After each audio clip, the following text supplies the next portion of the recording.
On June 26, 1963, in Berlin, Germany, U.S. President John F. Kennedy gives one of the most famous speeches of the Cold War.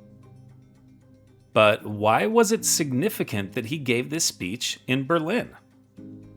And what famous closing line from the speech is still remembered today? Berlin was the epicenter of the Cold War, the decades-long geopolitical rivalry between the capitalist United States and the communist Soviet Union and their respective allies. Germany and its capital Berlin were divided into occupation zones after World War II. West Berlin, part of the Allied occupation zone, was in fact completely surrounded by the Soviet occupation zone in the east.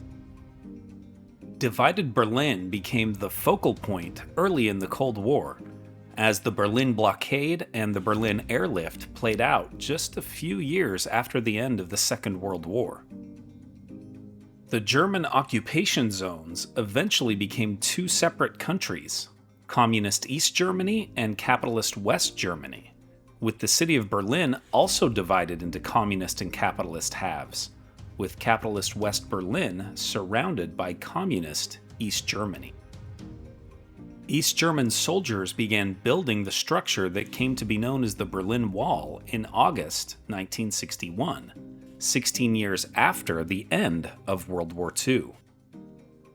Built by the East German government under Soviet influence, the original barbed wire barrier was constructed overnight to stem the exodus of East Germans fleeing to West Berlin and beyond.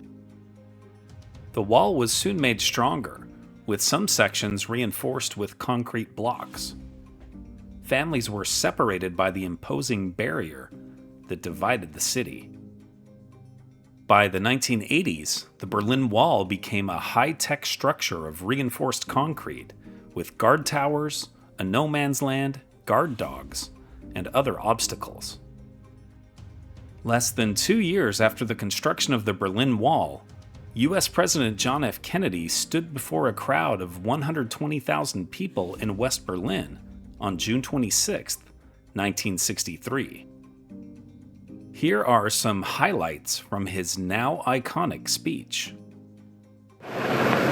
There are many people in the world who really don't understand, or say they don't, what is the great issue between the free world and the communist world. Let them come to Berlin.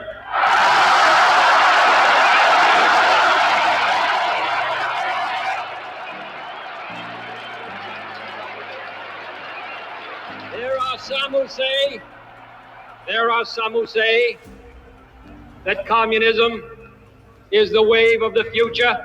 Let them come to Berlin.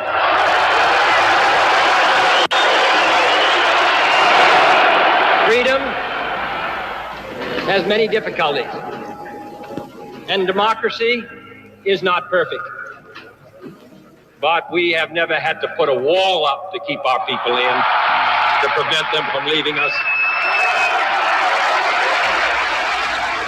JFK had opened his speech that day by describing how 2,000 years ago, the proudest boast was civis romanus sum, which in Latin means, I am a citizen of Rome. He closed his remarks by saying, freedom is indivisible, and when one man is enslaved, all are not free. All free men, wherever they may live, are citizens of Berlin.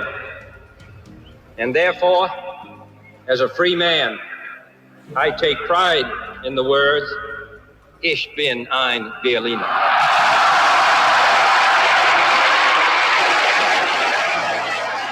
Those final words of the speech, Ich bin ein Berliner, in German mean I am a citizen of Berlin.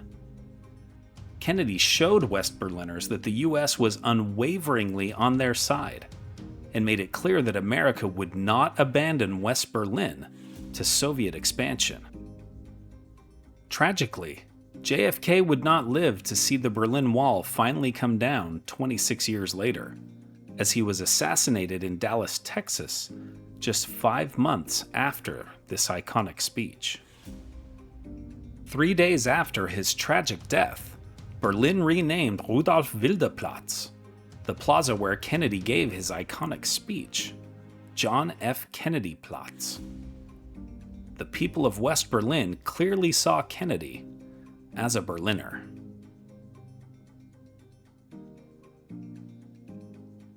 Here are other events that happened today in history. In 1541, Spanish conquistador Francisco Pizarro is assassinated at his palace in Lima by supporters of a rival. In 1917, after officially entering World War I on the Allied side, the first U.S. troops land in France. In 1956, Congress approves Eisenhower's Federal Highway Act, creating the interstate highway system. In 1959, U.S. President Eisenhower and Queen Elizabeth II officially opened the St. Lawrence Seaway.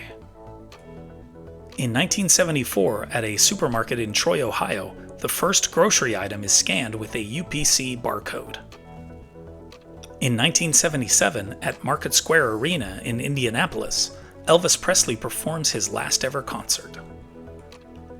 In 2015, the U.S. Supreme Court legalizes same-sex marriage in the Obergefell v. Hodges decision.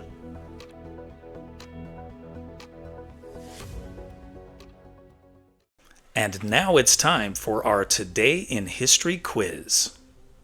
Which award is given annually by the American Library Association for the best children's book?